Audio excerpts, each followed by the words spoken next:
Total سالانہ budget 6 ارب روپے ہے۔ قائد اعظم یونیورسٹی اسلام آباد کا یہ ٹوٹل 7 سال کا بجٹ ہے۔ یہ ایلیٹ کلاس کے بچوں نے 21 ارب روپے خرچ کیا ہے۔ اگر ٹوٹل بجٹ بنایا جائے سال کا تو وہ کم و بیش 50 ارب روپے بنتا ہے۔ یورپ سے گریجویشن کر کے یہاں آتے ہیں، ان کو اردو نہیں بولنے آتی اور وہ پنجابی کا سی ایس ایس میں پیپر دے کے 60% نمبر لے کے وہ سی ایس ایس ٹاپر بن جاتے ہیں۔ ان کا ایک ہی کردار ہے اچھی انگریزی بولنا، ٹھیک ہے، اور اچھی انگریزی بول کے جو نیچے کلریکل سٹاف ہے اس کو تذلیل کرنا، عوام کے سامنے آنا تو انگریزی بولنا۔ انگریزی میں بجٹ پاس کیا، ہم لوگوں کو بیوقوف بنایا اور الو بنایا۔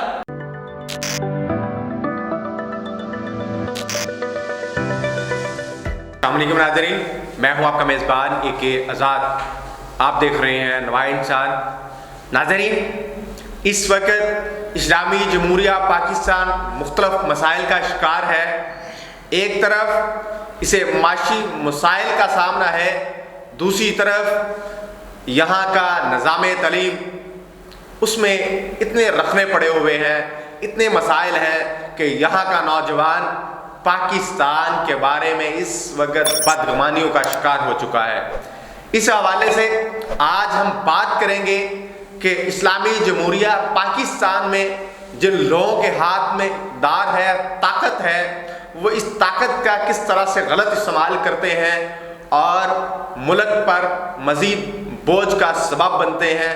اس حوالے سے ہمارے ساتھ سوشل میڈیا ایکٹیوسٹ موجود ہیں جناب علی طلعت چودھری صاحب، ہم ان کا سٹانس لیتے ہیں کہ اس حوالے سے وہ کیا کہتے ہیں، ہمارا دوہرا نظام تعلیم اور اس وقت ملک کی معاشی جو پالیسیاں ہیں وہ ان میں کس طرح سے تفریق ہے، ان میں کس طرح سے آپس میں ٹکراؤ ہے، جس کی وجہ سے آج ملک پر مختلف مسائل کے خطرات ہمیں منڈلاتے ہوئے نظر آتے ہیں۔ جی السلام علیکم طلعت صاحب۔ وعلیکم السلام سر، فرسٹ ون تو آپ کا بہت شکریہ۔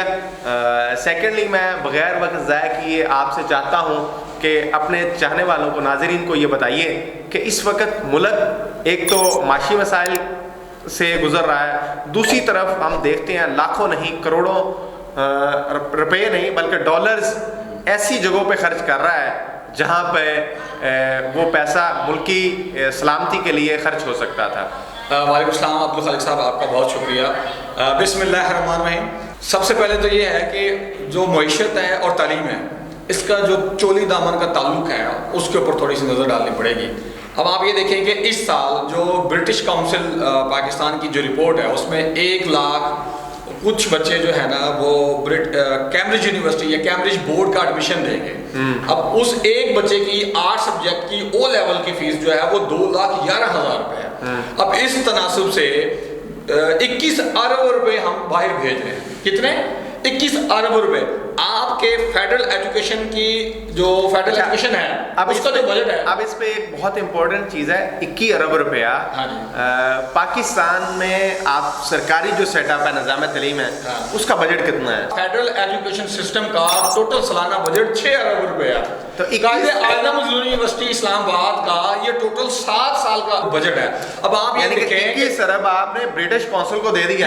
ابھی آگے تو سنیں گا سر، جو آپ نے انٹروڈکشن کروایا ہے نا کہ کچھ مقتدرہ حلقے یا کچھ جو سیٹ اپ کو چلانے والے لوگ ہیں وہ کس طرح بے دریغ پیسے کا استعمال کرتے ہیں۔ یہ ایلیٹ کلاس کے بچوں نے 21 ارب روپے صرف او لیول کے لیے خرچ کیا ہے۔ اب اے لیول، جی ایس سی اور آئی جی ایس سی کا اگر ٹوٹل بجٹ بنایا جائے سال کا تو وہ کم و بیش 50 ارب روپے بنتا ہے۔ اب آپ مجھے یہ بتائیں کہ او لیول اے لیول کر کے یہ لوگ کرتے کیا ہیں؟ بیوروکریسی کے اندر آتے ہیں، آرمی کے اندر جاتے ہیں، سول بیوروکریسی۔ نہیں طلعت صاحب، میں آپ کا اختلاف کرتا ہوں اس بات پہ، یہ جہاں پہ مرضی جائے ہمیں کوئی نہیں۔ مجھے اختلاف پتہ کیا ہے کہ یہ جو ایک سرکاری سکول جس کا آپ نے 6 ارب کا ذکر کیا، 6 ارب فیڈرل ایجوکیشن کا، اب وہ جو بچہ ایک سرکاری سکول میں پڑھتا ہے بیچارہ دن رات ایک کر دیتا ہے، ماں باپ کا وہ جو ہاسٹلز میں رہ کے زندگی ماں باپ کا اس نے ہاتھ بٹانا ہوتا ہے، دور دراز ہاسٹل لائف میں گزارتا ہے، تو وہ بچہ اب ایک جس بندے نے یہ 21 ارب روپے کا پاکستان کا پیسہ تو پاکستان کا خرچ کیا نا، اسلامی جمہوریہ پاکستان کا خرچ ہوا، اس کے مقابلے میں آ کے کھڑا ہو گیا جب سی ایس ایس کا ایگزام دیں گے یہ کل کو، وہ بات تو ہم بعد میں کرتے ہیں نا۔ اب وہ بچہ ایک پرائمری اسکول میں پڑھا ہوا، پھر مڈل میں یا ہائی میں گیا، ایک وہ بچہ جس نے یہاں پر شاہانہ زندگی گزاری، اسے A to Z پتا ہے. ہمارے تو میٹرک پاس بچہ ریسٹورنٹ تو اپنے نام کے اسپیلنگ نہیں آ رہے ہوتے. میں آپ کو وہی بات کرنا چاہ رہا تھا کہ میں ابھی پوائنٹ کو کنکلیوڈ کر لوں. ابھی امریکن اسکول، ترک اور گرامر اسکول اور اس کے علاوہ مختلف یونیورسٹیوں کے جو سیٹ اپ ہیں، ان کے جو بجٹ ہیں وہ الگ ہیں. اس ٹوٹل میں ایک اندازے کے مطابق 1 ارب روپے سالانہ ہم باہر بھیجتے ہیں. اب جس طرح آپ نے بات کی CSS کی، اب میں نے بہت سارے لوگوں کو دیکھا ہے جو یہاں سے A لیول O لیول کر کے باہر جاتے ہیں اور یورپ سے گریجویشن کر کے یہاں آتے ہیں. ان کو اردو نہیں بولنے آتی اور وہ پنجابی کا CSS میں پیپر دے کے 60% نمبر لے کے وہ CSS ٹاپر بن جاتے ہیں. آپ پچھلے 10 سال کا فیکٹ اینڈ فگر اٹھا کے دیکھیں تو جو CSS میں بچے ٹاپ کر رہے ہیں وہ سارے ایجوکیشن باہر سے کر کے آتے ہیں. اس سے ہوتا کیا ہے، اگر آپ میرے چینل پہ جا کے لکھیں، آپ یوٹیوب پہ جا کے لکھیں CSS انگلش فلوئنسی، تو ٹاپ پہ میری ویڈیو آ رہی ہوگی جو آج سے 3 سال پہلے میں نے بنائی تھی. اس میں کیا بتا رہا ہوں کہ یہ بچے باہر سے CSS کر کے آتے ہیں، یہاں ٹاپ پر کر کے باہر سے پڑھ کے آتے ہیں، یہاں CSS میں ٹاپ کرتے ہیں اور ہماری بیوروکریسی پہ براجمان ہو جاتے ہیں. نہ ان کو آگے کا پتہ ہوتا ہے، نہ انہیں پیچھے کا پتہ ہوتا ہے، اور بجٹ کا بیڑا غرق کر کے ہماری معیشت کو جو ہے نا وہ کھڈلے لگا دیا. ایک اور چیز جو بہت امپورٹنٹ ہے یہاں پر وہ بیان کرنی چاہیے کہ یہ جو سارا ڈرامہ ہوتا ہے، اس ڈرامے کے پیچھے مجھے یہ بتائیں، جس کو ہم تعلیم کہتے ہیں، جس کو ہم علم کہتے ہیں، ایجوکیشن بیٹ کہتے ہیں، ان کا ملکی ترقی میں کیا، یعنی کہ وہ لرن کیا کرتے ہیں، علم کیا حاصل کرتے ہیں، ملک کی ترقی میں اس کا کیا ہے؟ سر ان کا ایک ہی کردار ہے، اچھی انگریزی بولنا، ٹھیک ہے، اور اچھی انگریزی بول کے جو نیچے کلریکل سٹاف ہے اس کو تذلیل کرنا، عوام کے سامنے آنا تو انگریزی بولنا.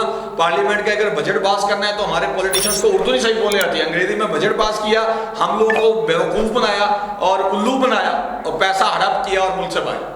یہ اس تعلیمی جو نظام ہے، جو سسٹم ہے، اس سے یہ حاصل کرتے ہیں. ناظرین باتیں تو بہت ہیں، بہت سی چیزیں میں ابھی کریدنا بھی چاہتا ہوں، لیکن وقت کی نزاکت کو مد نظر رکھتے ہوئے، چونکہ میرے پروڈیوسر نے مجھے کہا کہ آپ نے 5 منٹ سے زیادہ نہیں اس ٹاپک پہ جانا، ادروائز آپ جتنا آگے چلے جاتے ہیں پھر آپ کی جان کے معاملات ہیں وہ اس کی ذمہ داری نہیں رہتی، آپ زیادہ جذبات میں چلے جاتے ہیں. تو ناظرین زندگی موت تو اللہ کے ہاتھ میں، لیکن ہم نے تحمل کے ساتھ انشاءاللہ اسی ٹاپک پہ مزید بھی ہم گفتگو کریں گے. فی الوقت اسی کے ساتھ مجھے اپنے میزبان AK آزاد کو اجازت دیجیے. دیکھتے رہیے نواں انسان، اللہ نگہبان.